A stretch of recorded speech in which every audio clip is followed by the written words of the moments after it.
যাইতেছে আমার। হুম।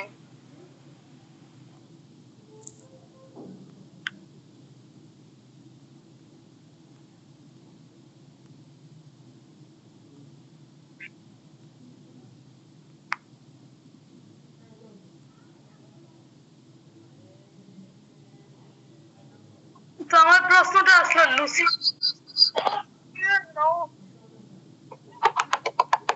আমাদের ইকো করে জানে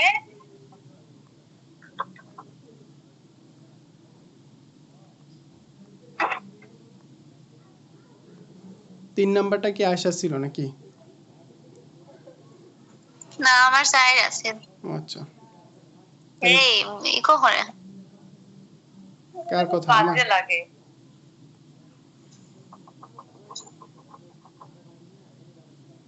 আশা করি দেখা যায়।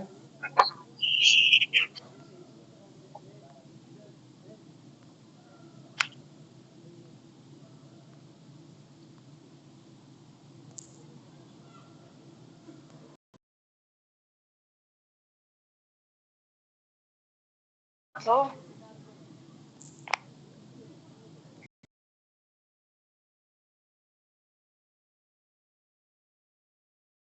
আচ্ছা, আচ্ছা। তাইলে বলো।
মানে আমারই সমস্যা।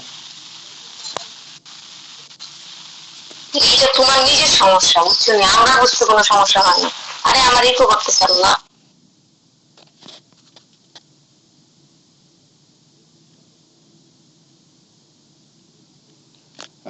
আমার আমি রেকর্ড করতেছি, এতক্ষণ রেকর্ড হয়েছে। আমার হয়তো রেকর্ড নিজেরটা নিজে নাও হইতে পারে। হাসনাত একটু রেকর্ডটা করো, আর সবার রেকর্ডটা আমি করছি। ওকে,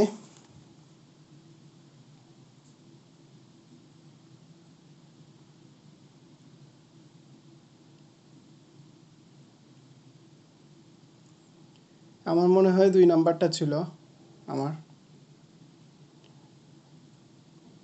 তো আসেনি সবাই, না ঘুমাইতেছ?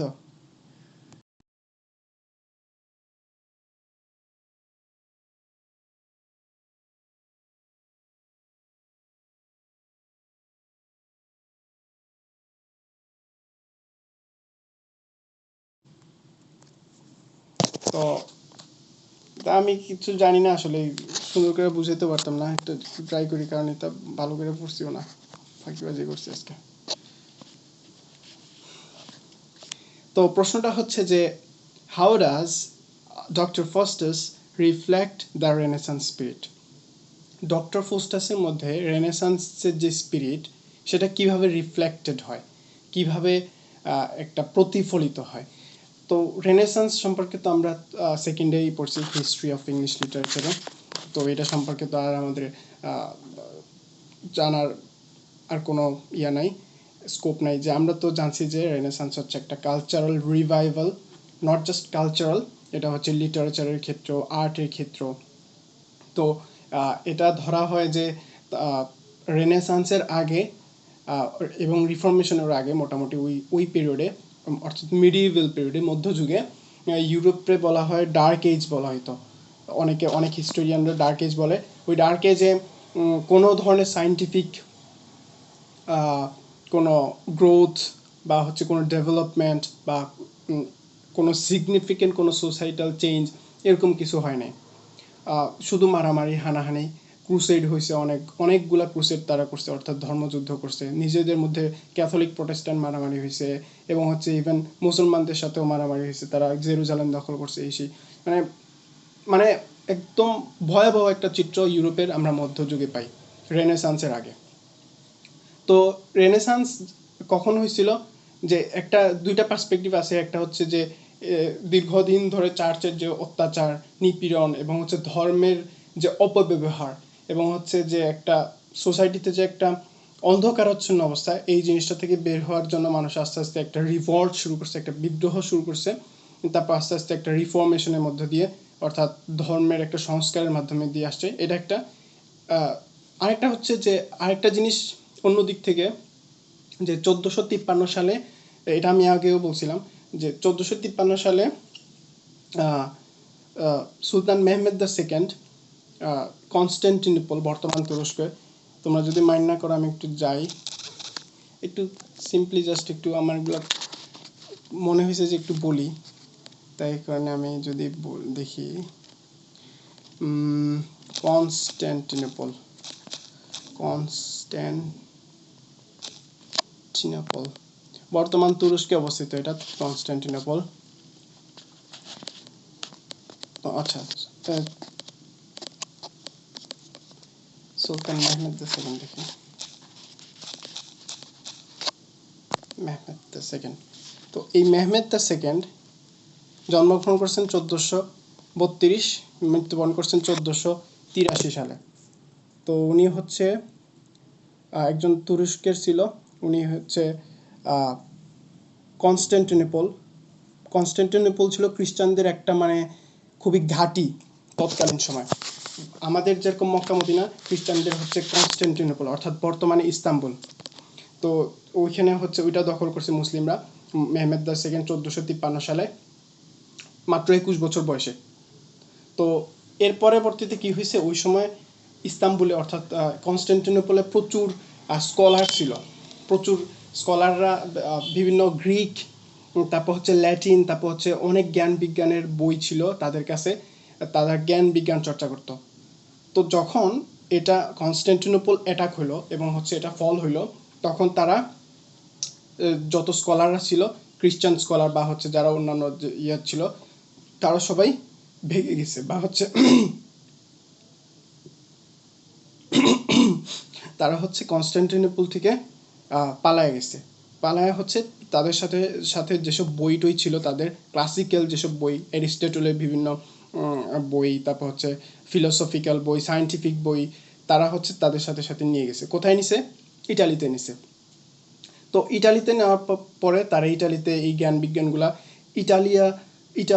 ইতালীয় মানুষদের মধ্যে ছড়ায় দিছে এবং আস্তে আস্তে পুরো ইটালি ব্যাপী এটা শুরু হয়েছে। তো সর্বপ্রথম রেনেসান্স ইটালিতে শুরু হয়েছে। রেনেসান্সে প্রায় 14th সেঞ্চুরিতে ইটালিতে শুরু হয়েছে, অর্থাৎ 1300 সালের দিকে ইটালিতে শুরু হয়েছে। তারপর আস্তে আস্তে তৎকালীন সময় তো আমাদের মতো এরকম অ্যাডভান্সড টেকনোলজি ছিল না, ইন্টারনেট ছিল না, এত মিডিয়াম ছিল না, এ কারণে একটু সময় লাগছে ইউরোপের অন্যান্য অঞ্চলে যেতে। তো সবার পরে আসছে রেনেসান্স হচ্ছে ইংল্যান্ডে। ইংল্যান্ডে সবার পরে আসছে এটা প্রায়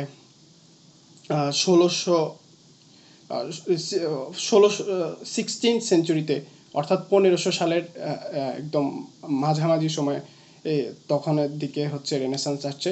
তো রেনেসান্সের মূল স্পিরিটটা ছিল যে ধর্মীয় যেসব বাধা বিপত্তি এগুলা থেকে বাইর হয়ে আসা এবং হচ্ছে ক্লাসিক্যাল যেসব অ্যান্টিকুইটির যেসব লার্নিং ছিল, অর্থাৎ প্রাচীনকালে, অর্থাৎ ক্লাসিক্যাল বলতে আমরা বুঝি যে গ্রিক এবং ল্যাটিন যেসব লার্নিং, তাদের ফিলোসফি, তাদের সায়েন্স, তাদের হচ্ছে আর্ট কালচার, এই যত জিনিস আছে এগুলাকে আবার রিভাইভ করা, এগুলা হচ্ছে আবার পুনর্জাগরণ হয়েছে। মানুষজন এত অনেক বছর ধরে ডার্ক এজে থাকার কারণে এই জ্ঞান বিজ্ঞানের টাচে থাকতে পারে নাই, এখন পুনর্জাগরণ হয়েছে। এর ফলে তারা হচ্ছে আস্তে আস্তে একটু লিবারেল টাইপের হইতেছে, একটু তাদের জ্ঞান বিজ্ঞানের চর্চা বাড়তেছে। এই জ্ঞান বিজ্ঞানের চর্চার ফলে এখানে দুইটা জিনিস আছে রেনেসান্সের, দুইটা বা তিনটা জিনিস আছে। একটা হচ্ছে যে কালচারাল আসপেক্ট, একটা হচ্ছে ফিলোসফিক্যাল আসপেক্ট, একটা কি লিটারি আসপেক্ট, আর একটা হচ্ছে আর্ট, এই টাইপের। মানে প্রত্যেকটা সেক্টরই হচ্ছে উন্নতি করছে। তো এখানে রেনেসান্সের স্পিরিট বলতে অনেকগুলাই তো ছিল। তো অন্যতম ছিল যে হচ্ছে জ্ঞানের প্রতি আকাঙ্ক্ষা। রেনেসান্সের সময় মানুষজন একটু জ্ঞানের প্রতি আকাঙ্ক্ষিত ছিল। বই টই পড়তো। আগে তো মানে জাস্ট মারামারি কাটাকাটি করতো, মানে স্যাভেজদের মতো থাকতো।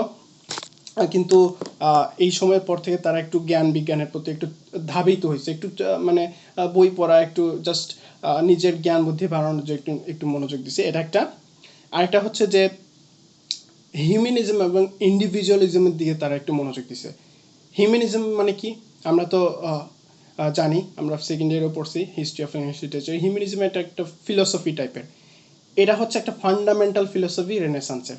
রেনেসান্স জিনিসটাই হচ্ছে পুরো হিউম্যানিজমের উপর দাঁড়ায়। হিউম্যানিজম জিনিসটা হচ্ছে সোজা কথা। আচ্ছা, আমি বলার আগে একটু এখানে দেখি, এখানে খুব সুন্দরভাবে আমি এক্স্যাক্টলি আমার ভুল হতে পারে, একটু হিউম্যানিজম একটু দেখি ডেফিনেশনটা। হিউম্যানিজম, এটা দেখি হিউম্যানিজম জাস্ট সংজ্ঞাটা, এই যে humanism Humanism is a philosophy that focuses on the potential of humans and their ability to make their own choices. তো হিউম্যানিজম হচ্ছে এমন একটা ফিলোসফি যেটা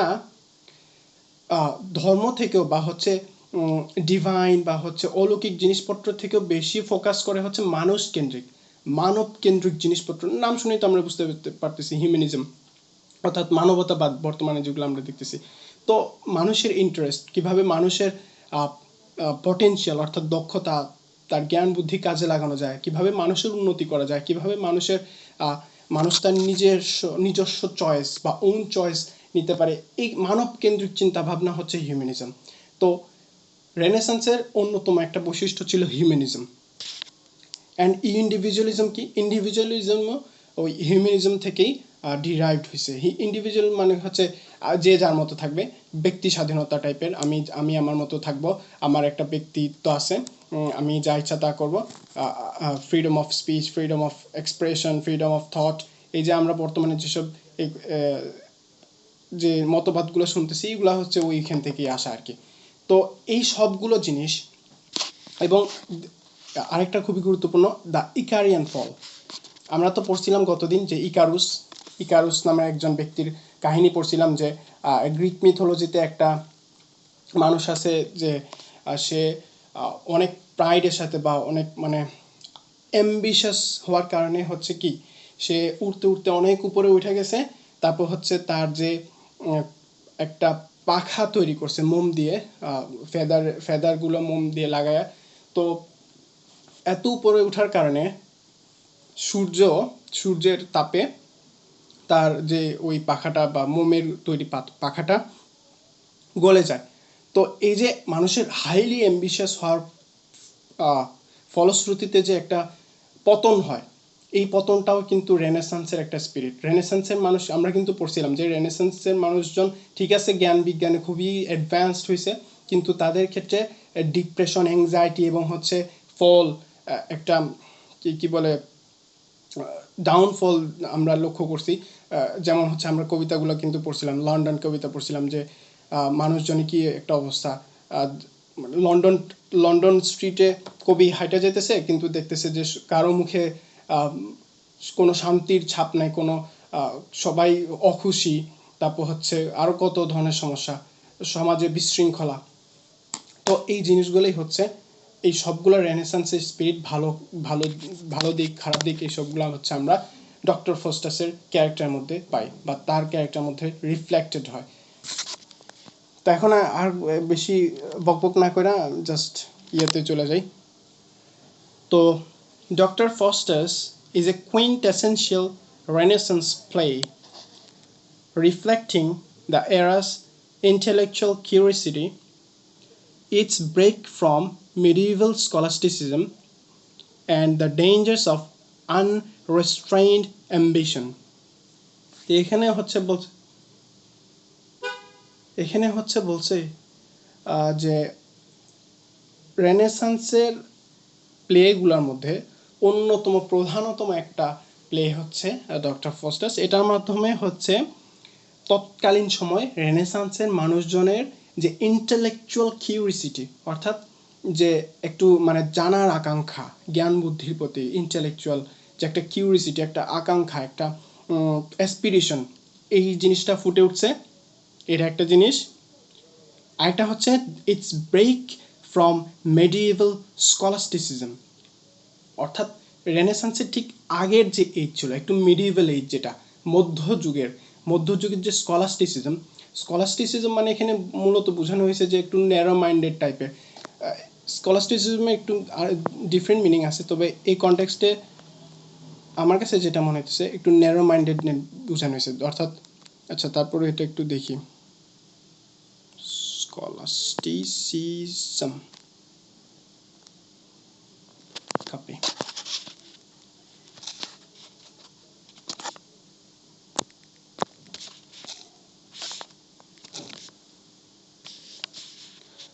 তো স্কলাস্টিসিজম হচ্ছে was medieval European method of learning and teaching that emphasized logic and dialectic. তো স্কলাস্টিসিজম মধ্যযুগীয় অর্থাৎ রেনেসান্সের আগের সময় একটা লার্নিং, একটা টপিক ছিল আর কি। এটা মূলত হচ্ছে ধর্মকেন্দ্রিক আর কি, ক্রিশ্চিয়ানিটি কেন্দ্রিক, ধর্মকেন্দ্রিক পড়াশোনা। তো এখানে হচ্ছে এই প্লের মধ্যে আমরা দেখতে পাই, একটা হচ্ছে প্রথম জিনিস হচ্ছে ইন্টেলেকচুয়াল কিউরিসিটি, নতুন নতুন নলেজের প্রতি একটা কিউরিসিটি, আশা আকাঙ্ক্ষা, অ্যাসপিরেশন। অন্যদিকে মেডিভেল অর্থাৎ কি বলে মধ্যযুগীয় যে জ্ঞান বিজ্ঞান, অর্থাৎ তৎকালীন ট্রেডিশনাল যে জ্ঞান ছিল, চার্চ কেন্দ্রিক, ধর্ম কেন্দ্রিক, এটা থেকে বের হয়ে আসার একটা প্রবণতা। এই দুইটা জিনিস আমরা দেখতে পাই। আর কি দেখতে পাই?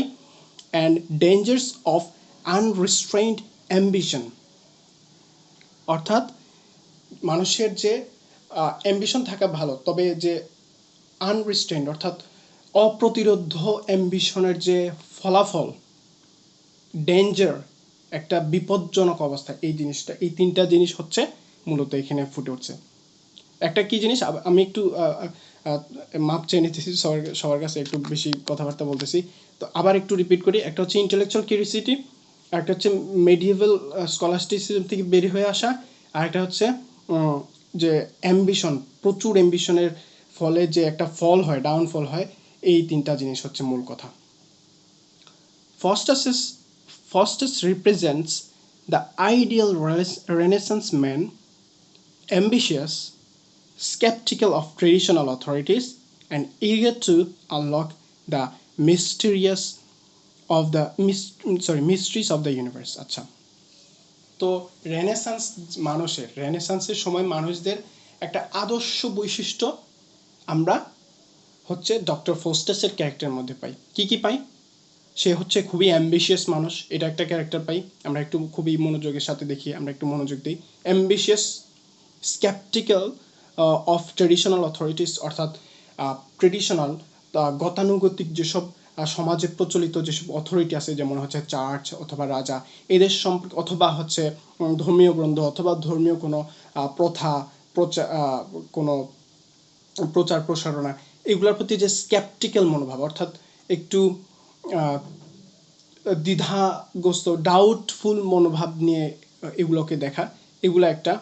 তারপর হচ্ছে কি, eager to unlock the mysteries of the universe, অর্থাৎ জ্ঞান বিজ্ঞান, অর্থাৎ ইউনিভার্স সম্পর্কে জানার, ইউনিভার্সের বা এই বিশ্ব ব্রহ্মাণ্ডের বিভিন্ন যে মিস্ট্রি, অর্থাৎ যে কি বলে এটাকে, মিস্ট্রি মানে তো আমরা বুঝি মিস্ট্রি সম্পর্কে যে একটা মানুষের যে আকাঙ্ক্ষা, এই জিনিসগুলো কিন্তু সবগুলো আমাদের ফস্টাসের ক্যারেক্টারের মধ্যে ফুটে উঠছে। However, his downfall serves as a warning against overreaching and divine law. তো কিন্তু এত কিছুর পরেও তার যে ডাউনফল হয়েছে, তার যে একটা ডাউনফল হয়েছে, ডাউনফলের বাংলাটা আমি মনে করতে পারতেছি না, পতন। তো তার যে ডাউনফল হয়েছে, এটা একটা ওয়ার্নিং অডিয়েন্সের জন্য, আমাদের জন্য একটা ওয়ার্নিং যে ওভার রিচিং মানে উচ্চাকাঙ্ক্ষা একটা জিনিস, এবং উচ্চাকাঙ্ক্ষার ফলে, হাইলি অ্যাম্বিশিয়াস হওয়ার ফলে, যে ডিভাইন ল, গডের যে ডিভাইন অথরিটির যে কোশ্চেন করা বা হচ্ছে এটার বিরুদ্ধে যাওয়া, এই জিনিসটার ফলে যে ডাউনফল, এটা হচ্ছে আমাদেরকে এই প্লের মধ্যে পাই বা ডক্টর ফস্টাসের মধ্যে পাই। তো এখন আমরা ইয়েতে চলে যাই, the Renaissance thirst for knowledge, point by point আর কি। তো এখানে কিন্তু ইন্ট্রোডাকশনে কিন্তু আমাদের মোটামুটি কি কি সম্পর্কে আলোচনা করতে হয় বা কি কি পয়েন্টে আলোচনা করবো, এগুলো কিন্তু আমরা ইন্ট্রোডাকশনেই লিখি, ব্রিফলি লিখি। এরপরে আমরা তো সবাই জানি, এটা তো আর বলার দরকার নেই, তারপর আমি বলতেছি, আর বডিতে ওইগুলো জাস্ট আমরা এক্সপ্যান্ড করি, একটু বিস্তারিতভাবে আমরা বলি, ডেসক্রিপশন করি। তো এখানে আছে the Renaissance thirst for knowledge. তো রেনেসান্সের মানুষের কি জ্ঞান বিজ্ঞানের প্রতি একটা থার্স্ট ছিল, একটা ক্ষুধা ছিল, যেটা আমরা ইন্ট্রোডাকশনেই পাইছি। জাস্ট এটা এখন আমরা কিভাবে ডক্টর ফস্টাসের মধ্যে এই জিনিসটা পাই সেটা নিয়ে আলোচনা করব। The Renaissance was characterised by an explosion of interest in science, philosophy and human potential. তো রেনেসান্স যে এরা, এটার মধ্যে অন্যতম একটা বৈশিষ্ট্য ছিল যে মানুষজন ফিলসফি, সায়েন্স, হিউম্যান পটেনশিয়াল এগুলো নিয়ে খুবই ইন্টারেস্টেড ছিল। তো যথারীতি ফস্টাস এগুলোতে ইন্টারেস্টেড ছিল আর কি। Faustus epitomises intellectual ambition, dismissing conventional disciplines as inadequate. তো ফস্টাসও হচ্ছে এই যে রেনেসান্সের স্পিরিটটা এপিটোমাইজ করছে বা হচ্ছে প্রতিফলিত করছে, যে যখন সে হচ্ছে খুবই ইন্টেলেকচুয়ালি অ্যাম্বিশন দেখাইছে, এবং হচ্ছে তার যে কনভেনশনাল ডিসিপ্লিন, অর্থাৎ তৎকালীন সমসাময়িক প্রচলিত যেসব জ্ঞান বিজ্ঞান ছিল, সেগুলোকে যখন সে ডিসমিস করছে, ভ্যানিশ করছে, অর্থাৎ যখন যে আমরা পড়ছিলাম না, প্রথমে হচ্ছে অ্যারিস্টটলের লজিক আনছে, তারপর হচ্ছে প্রথমে লজিক পড়ে বা ফিলোসফি পড়ে, ফিলোসফির ভালো দিকগুলা বলছে, এরপরে বলছে খারাপ দিক বলছে যে এটা তো আমিও পারি। লজিকের যদি ভালো সবচেয়ে বেশি কি পারে লজিক শিখে মানুষ, যে আর্গিউ করতে পারে, ডিবেট করতে পারে। তো ফসরাস বলতেছে যে এই তার ডিবেট শিখে আমার লাভ নেই, আমি খুব ভালো আগে থেকেই পারি, আমার এইসব এক্সট্রা কইরা লজিক টজিক শেখার দরকার নাই। তো এরপরে আবার আরেকটা সাবজেক্ট আনছে হচ্ছে গ্যালেনের মাধ্যমে হচ্ছে মেডিসিন রিপ্রেজেন্ট করছে। তো প্রথমে বলতেছে যে মেডিসিন তো খুব ভালো জিনিস, মেডিসিনের মাধ্যমে তো আমি অনেক টাকা কামাইতে পারবো, গোল্ড কামাইতে পারবো। তো আবার পরক্ষণেই সে ডিসপিউট করতেছে যে আমি যদি মেডিসিন পড়ে সর্বোচ্চ, বা একজন ডাক্তার সর্বোচ্চ কি করতে পারে, একটা রোগীকে ভালো করতে পারে বা হেলথ রিলেটেড, কিন্তু একজন ডাক্তার তো হচ্ছে একজন মৃত মানুষকে জীবিত করতে পারে না, অথবা একজন মানুষকে ইটারনালি জীবিত রাখতে পারে না। তো এই জিনিসটা পড়ে লাভ কি আমি যদি এক্সট্রা অর্ডিনারি কিছু করতে না পারি এই সাবজেক্ট পড়ে। এরপরে হচ্ছে লতে গেছে, লতেও সেম জিনিস করছে। এরপরে সে ডিভিনিটি আসছে।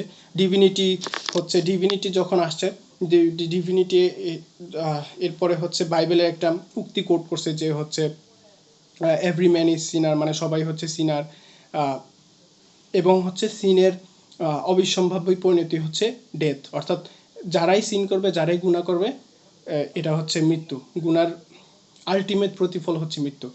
কিন্তু আবার উনি মানে ডক্টর ফোস্টাসি আবার বলতেছে যে বাইবেলে তো এই কথা বললো ভালো কথা, কিন্তু বাইবেলের আরেক জায়গায় বলছে যে সবাই সিনার, সবাই সিনার, এবং হচ্ছে কেউ যদি বলে আমি আই এম নট সিনার, বা আমি গুনাহগার না, তাহলে সে নিজে ডিসিভ করতেছে, সেই মিথ্যা কথা বলতেছে।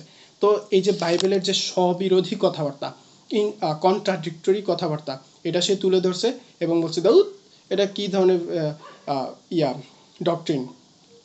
সে বলছে যে what doctrine call you this, যে এটা কি ধরনের মতবাদ, এই মতবাদে আমি বিশ্বাস করি না, যা আমি বাদ, ডিভিনিটিও বাদ। একদম শেষ পর্যায়ে এসে উনি হচ্ছে নেক্রোমেন্সি, অর্থাৎ কি বলে ব্ল্যাক ম্যাজিকে উনি মনোনিবেশ করছেন। তো বেশি কথা বলে ফেলছি।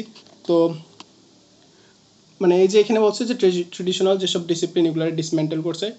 তো কোন লাইনের মাধ্যমে বলছে এই কথা, যে ডিভিনিটি অ্যাডিউ, অর্থাৎ ডিভিনিটি বাদ, অর্থাৎ ধর্মতত্ত্ববাদ, this metaphysics of magicians and necromantic books আর হেভেনলি, অর্থাৎ এই যে ব্ল্যাক ম্যাজিক, কালো জাদু করার যে বইপত্র, এবং হচ্ছে এই যে ম্যাজিশিয়ানরা খুবই ভালো, এবং হচ্ছে এই বইগুলো হচ্ছে হেভেনলি, অর্থাৎ স্বর্গীয়, এই বুকগুলোই তো আমি চাইতেছি, এগুলাই হচ্ছে আমার জন্য প্রয়োজন, সেইটা বলতেছে।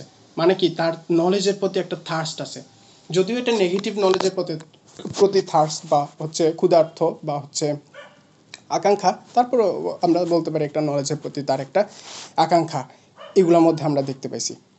This rejection of medieval education underscores the Renaissance belief that man, through reason, could master the world. তো এই কথার মাধ্যমে বা এই সিচুয়েশনগুলোর মাধ্যমে যে সেই যে মেডিভেল যে এডুকেশন ছিল, ট্রেডিশনাল এডুকেশন ছিল, এগুলার যে সে ডিসমিস করছে, এর মাধ্যমে এই জিনিসটা রিফ্লেক্ট করে যে রেনেসান্সের মানুষজন এটা বিশ্বাস করতো বা হচ্ছে এই জিনিসটাকে বেশি প্রাধান্য দিত যে মানুষই সব, মানুষের জ্ঞান বুদ্ধি খাটায় মানুষ কিন্তু সত্যের কাছাকাছি যেতে পারে, অথবা পুরো পৃথিবীকে শাসন করতে পারে। আমাদের কোনো গড টডের প্রয়োজন নাই, কোনো কি বলে হেভেনলি কোনো কিছুর প্রয়োজন নেই, মানুষই সব, মানুষের রিজনের মাধ্যমেই বা জ্ঞান বুদ্ধির মাধ্যমেই পুরো পৃথিবীকে শাসন করতে পারে। তো এই জিনিসটা রেনেসান্সের যে বিলিফটা খুব মানে খাপে খাপ মিলে যায় হচ্ছে আমাদের ফস্টাসের সাথে। ওকে, থার্স্ট ফর নলেজ গেল। এরপরে কি, হিউম্যানিজম অ্যান্ড ইন্ডিভিজুয়ালিজম। তো হিউম্যানিজম সম্পর্কে তো আমরা পড়ছি একটু আগে, জাস্ট আমি পড়ে যাই। Humanism, the central philosophy of Renaissance, emphasized individual potential, এটা খুবই গুরুত্বপূর্ণ, and importance of human agency। অর্থাৎ হিউম্যানিজমে এমন একটা ফিলোসফি যেটা হচ্ছে রেনেসান্সের মূল ভিত্তি। রেনেসান্সের মূল ভিত্তি হচ্ছে হিউম্যানিজম। তো এটার মাধ্যমে তারা এমফাসাইজ করে, অর্থাৎ বেশি গুরুত্ব দেয় হচ্ছে হিউম্যানিজম মানুষকেন্দ্রিক, ইন্ডিভিজুয়াল পটেনশিয়াল, অর্থাৎ ব্যক্তির যে একটা পটেনশিয়াল, একটা ক্ষমতা বা হচ্ছে একটা তার যে কর্মদক্ষতা, এই জিনিসটাকে প্রাধান্য দেওয়া হয়। এবং ইম্পর্টেন্স অফ হিউম্যান এজেন্সি, অর্থাৎ মানুষের যে জ্ঞান বুদ্ধির যে একটা ইম্পর্টেন্স, অর্থাৎ মানুষ যে জ্ঞান বুদ্ধির মাধ্যমে অনেক কিছু সাধন করতে পারে, এটাকে বেশি গুরুত্ব দেওয়া হয়। তো ফস্টাসের ক্যারেক্টারের মধ্যে এটা কীভাবে পাই, পড়ি আমরা। Faustus in his pursuit of self empowerment declares, অর্থাৎ ফস্টাস যখন নিজেকে একটু পাওয়ারফুল করার ক্ষেত্রে জন্য এই কথা বলছিল, কোন কথা, what power can give me greater bliss than this. তো সে যখন ব্ল্যাক ম্যাজিক শিখছে তখন বলছে যে আর কোন পাওয়ার আছে যে এই পাওয়ার থেকে ভালো কিছু দিতে পারবে আমাকে। মানে এই যে ইন্ডিভিজুয়াল একটা যে জিনিসপত্র, একটা হিউম্যানিস্টিক জিনিসপত্র, যে মানুষ চাইলে নিজে নিজে সব কিছু করতে পারে, পুরো পৃথিবীর মাস্টার হতে পারে, নিজে নিজে এম্পাওয়ার্ড হতে পারে। তো এই জিনিসটা কিন্তু হিউম্যানিস্টিক ভ্যালুস, এই হিউম্যানিস্টিক ভ্যালুটা আমরা এই কোটেশনের মধ্যে পাই, অর্থাৎ আমাদের ফস্টাসের ক্যারেক্টারের মধ্যে পাই।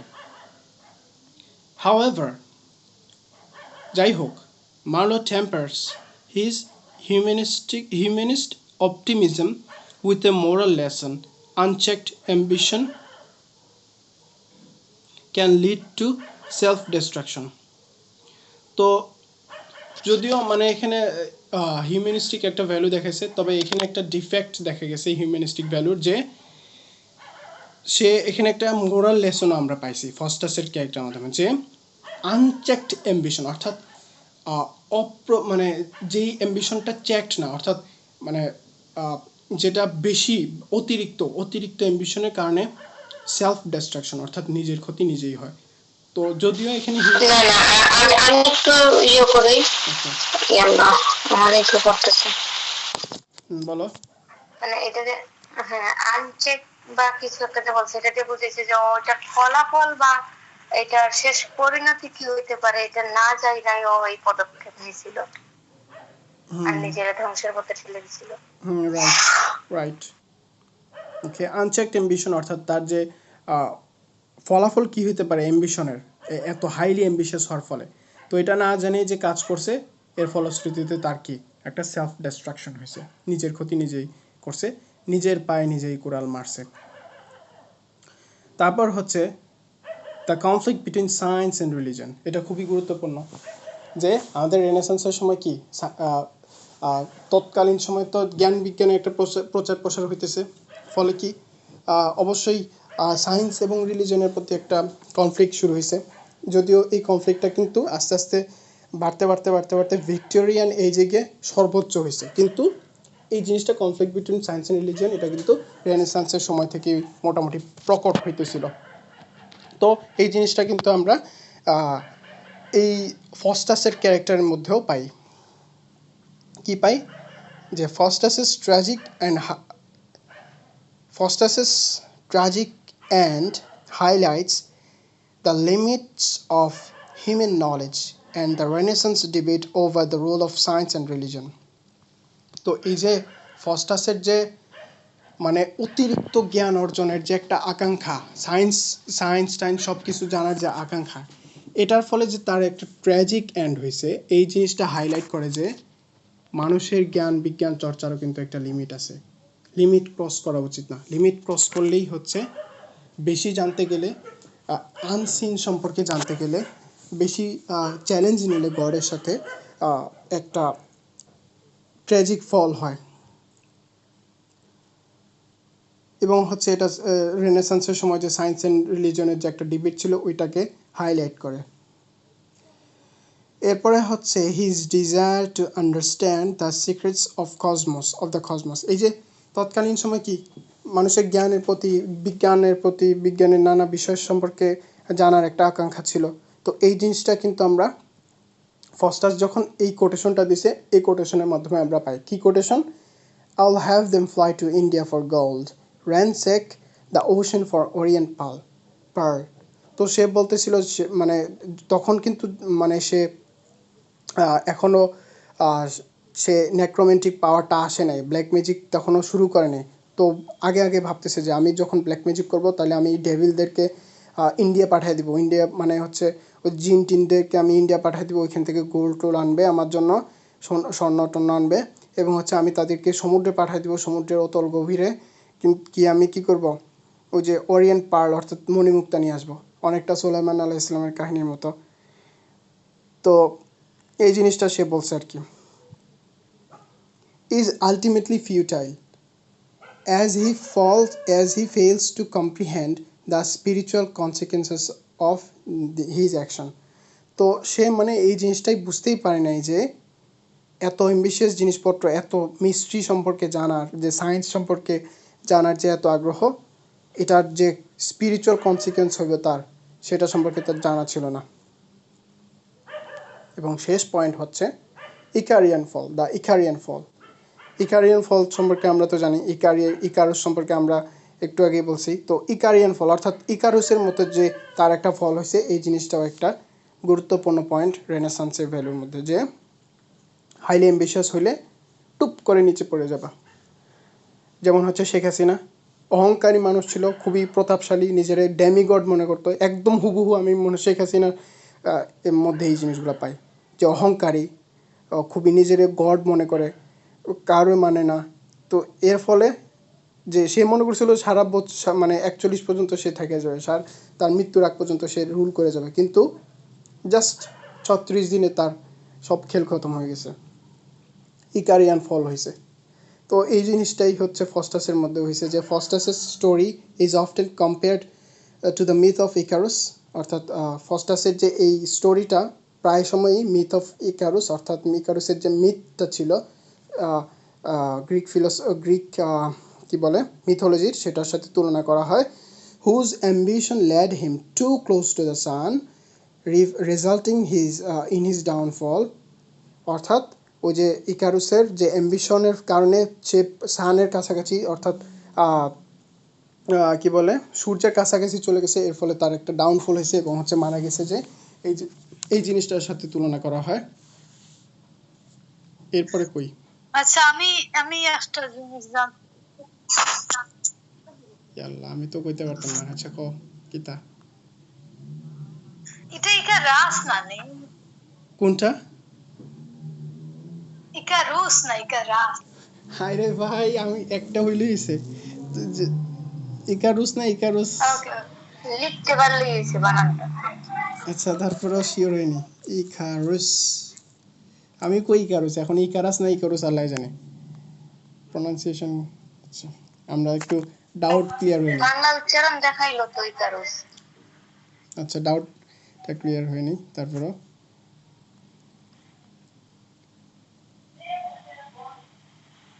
Icarus, Icarus, Icarus, কেউই সঠিক না, যাও ইকারেস কইছে। Icarus, Icarus, Icarus, Icarus. okay, Icarus. ওকে ওকে লাগছো না আমার কাছে, মানে ইকারুস শোনার পরে আমার একদম ভালো লাগে না, আমার ইকারাস ভালো। আচ্ছা আচ্ছা যাই হোক, আমরা প্রনাউন্সিয়েশনের দিকে মনোযোগ না দিয়ে আমরা একটু কন্টেন্টের দিকে একটু মনোযোগ দিই।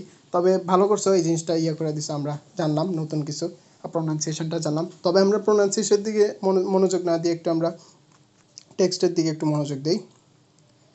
তো প্রায় সময় হচ্ছে ইকারুসের মিথের সাথে ফস্টাসের যে স্টোরির সাথে কম্পেয়ার করা হয়। এরপরে হচ্ছে ওই কারণ কি, ইকারুস হচ্ছে তার যে হাইলি অ্যাম্বিশিয়াস হওয়ার কারণে সে তারে মানা করেছিল যে সূর্যের কাছাকাছি বা একটু উপর দিয়ে না যাইতে, একটু নিচ দিয়ে যাইতে, মিডিয়াম চলতে, কিন্তু সে শুনে নেই। এর ফলে হচ্ছে তার সূর্যের তাপে তার হচ্ছে গলে গেছে তার মোমের তরি সে ডানা, এর ফলে সে সমুদ্রে ডুবে মারা গেছে, ডাউনফল হয়েছে তার। তো এই জিনিসটা কিন্তু আমরা ফস্টাসের মধ্যেও পাই। তো the final chorus affirms this idea. তো ফাইনাল কোরাসের যে অর্থাৎ এই ড্রামার ফাইনাল কোরাস যখন একদম ফাইনাল পয়েন্টে এসে এই কথাগুলা, এই কোটেশনটা দিছে, তো এই কোটেশনটার মাধ্যমে আমরা এই জিনিসটা দেখতে পাই। কি দেখতে পাই? Cut is the branch that might have grown full straight. অর্থাৎ এমন একটা গাছের ডাল কাটা গেছে যে ডালটা অনেক উঁচুতে উঠতে পারতো, অনেক দূর গজাইতে পারতো, গজায় অনেক উপরে যাইতে পারতো, কিন্তু অকালে এই গাছটার ডাল কেটে গেছে, অর্থাৎ ফস্টাসটি বুঝাইছে। অ্যান্ড বার্ন ইজ অ্যাপোলোস লরেল বাউ, অর্থাৎ অ্যাপোলোর যে খুবই লরেল বাউ মানে হচ্ছে, বাউ মানে তো জানি আমরা ডালপালা। আমার কাছে যেটা মনে হচ্ছে লরেল বাউ দ্বারা বোঝানো হয়েছে অ্যাপোলো মানে তো গড, গড বুঝছি, গডের যে খুবই জ্ঞানী গুণী মানুষের অকালে একটা মৃত্যু হয়েছে বা অকাল পতন হয়েছে, এই জিনিসটা বোঝানো হয়েছে হয়তো বা এপিলগে এই কোটেশনটা দিছে। এটা আমি অনেক জায়গায় দেখছি, এটা আমরা কোটেশনটা মুখস্থ করব পরে। তো এটা তোমরা বুঝলাম। তারপর হচ্ছে through doctor Faustus Marlowe captures both the brilliance and the peril of Renaissance. আচ্ছা, এই যে ডক্টর ফস্টাসের ক্যারেক্টারের মাধ্যমে আমাদের ক্রিস্টোফার মার্লো দুইটা জিনিস দেখাইছে। রেনেসান্সের ভালো গুণ দেখাইছে, অর্থাৎ ব্রিলিয়েন্স, রেনেসান্স মানুষের যে নলেজের প্রতি আকাঙ্ক্ষা, তারপর হচ্ছে আছে না একটু নতুনভাবে চলার যে একটা আকাঙ্ক্ষা, এগুলো হচ্ছে ভালো জিনিস, ব্রিলিয়েন্স দেখাইছে। এবং হচ্ছে একই সাথে প্যারিল অফ রেনেসান্স, অর্থাৎ রেনেসান্সের যে দুঃখ দুর্দশা, দুর্ভাগ্য, এই জিনিসগুলোও কিন্তু আমরা ইয়ার মধ্যে আমাদের কি বলে ফস্টাসের ক্যারেক্টারের মাধ্যমে আমরা দেখতে পাই। showing that while intellectual ambition can elevate mankind, it may be tempered with moral and spiritual awareness. তো এটা এই জিনিসটা দেখাইছে যে যদিও আমাদের জ্ঞান তাত্ত্বিক বা ইন্টেলেকচুয়াল অ্যাম্বিশন থাকা ভালো, কিন্তু এটা সামহাও যদিও আমাদেরকে এলিভেট করে, আমাদেরকে উপরে তুলে জ্ঞান বিজ্ঞান চর্চার মাধ্যমে, অ্যাম্বিশন থাকা ভালো, কিন্তু it must be tempered with moral and spiritual awareness. সোজা কথা, আমরা জ্ঞান বিজ্ঞান চর্চা করব, আমাদের অ্যাম্বিশন থাকবে, ইন্টেলেকচুয়াল অ্যাম্বিশন থাকবে, তবে এই জিনিসটা হচ্ছে আমাদের নীতি নৈতিকতা দ্বারা শেপড হতে হবে। অর্থাৎ একটা নির্দিষ্ট বাউন্ডারি ভিতরে থেকে আমরা অ্যাম্বিশাস হব। অ্যাম্বিশাস হওয়া খারাপ জিনিস না, কিন্তু অ্যাম্বিশনের একটা লিমিট থাকে, ওই লিমিটটা আমরা ক্রস করব না। ধর্মীয় নীতি নৈতিকতা আমরা মেনে চলব। আচ্ছা, conclusion. Marlowe's Dr. Faustus is a timeless cautionary tale that explores the conflict between ambition and morality. তো কশনারি টেল তো বলছিল, এর আগেও বারবার আসছে, এটা একটা টাইমলেস একটা কশনারি টেল, অর্থাৎ কি যেন ভুলে গেছি তো, ওকে, কশনারি টেল সতর্কতামূলক একটা গল্প টাইপের ডক্টর ফস্টাস, যেটার মাধ্যমে যে এক্সপ্লোর করা হয় অ্যাম্বিশন ভার্সেস মোরালিটি, অর্থাৎ উচ্চাকাঙ্ক্ষা এবং হচ্ছে নীতি নৈতিকতা, এই দুইটার মধ্যে যে কনফ্লিক্ট, এই জিনিসটা তুলে ধরা হয়। The themes of sin, redemption and damnation highlights the play's Christian framework. এটার মাধ্যমে তো খ্রিস্টান ফ্রেমওয়ার্ক দেখানো হয়। While its Renaissance spirit emphasizes the era's intellectual aspiration and their limitation. তো ওই যে সিন, রেডেমশন এবং হচ্ছে ড্যামনেশন, এগুলোর মাধ্যমে হচ্ছে ধর্মীয় আসপেক্টটা দেখানো হয়, অর্থাৎ ক্রিশ্চিয়ানিটির আসপেক্ট থেকে দেখানো হয়। আর হচ্ছে যে ইন্টেলেকচুয়াল অ্যাসপিরেশন, অর্থাৎ জ্ঞান বিজ্ঞানের প্রতি আকাঙ্ক্ষা, এবং হচ্ছে জ্ঞান বিজ্ঞানের যে লিমিটেশন, এই জিনিসটা রিপ্রেজেন্ট করে হচ্ছে রেনেসান্স স্পিরিট। তো ফস্টাস's fall serves as both tragic and moral lesson. ফস্টাসের যে এই ডাউনফলটা হলো, এটা একটা ট্র্যাজিক, একই সাথে সাথে এটা একটা মোরাল লেসন দেয় আমাদেরকে, একটা নীতি নৈতিকতার একটা শিক্ষা দেয়।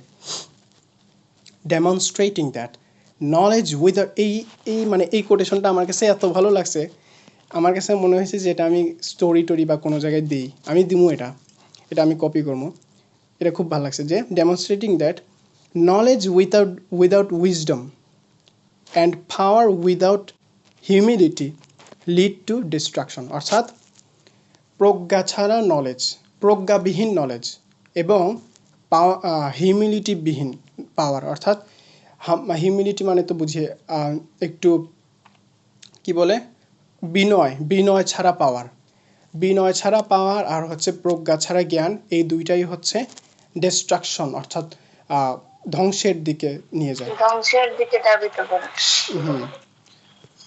তো এই হলো আমাদের ডক্টর ফস্টাস।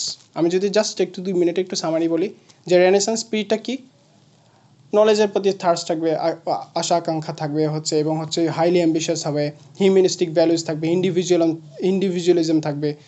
এবং একই সাথে মানুষ যে রেনেসান্সের কারণে যে হাইলি অ্যাম্বিশিয়াস হইতেছে, জ্ঞান বিজ্ঞানের প্রতি যে এত হচ্ছে অ্যাডভান্সড হইতেছে, কিন্তু এর ফলশ্রুতিতে আবার ইকারিয়ান ফলও হয়, মানুষের ডাউনফল হয়। এই সবগুলো মিলে হচ্ছে আমাদের রেনেসান্স পিরিয়ড। এবং হচ্ছে এই জিনিসগুলো কিভাবে ডক্টর ফস্টাসের ক্যারেক্টারের মধ্যে ফিট করে, এই জিনিসটা হচ্ছে আমরা কোশ্চেনের মধ্যে পাইছি এবং হচ্ছে কোটেশন দেওয়া ছিল। আশা করি আমরা কোশ্চেনটা বুঝছি। এক্সট্রা কথাবার্তা বেশি বলছি আমি, সরি ফর দ্যাট। ওকে, আচ্ছা তুমি একটু মিউট করো, আমার ইকো করতেছে, আমার ভয়েস শুনতে আমার খুব বিরক্ত লাগে। আমি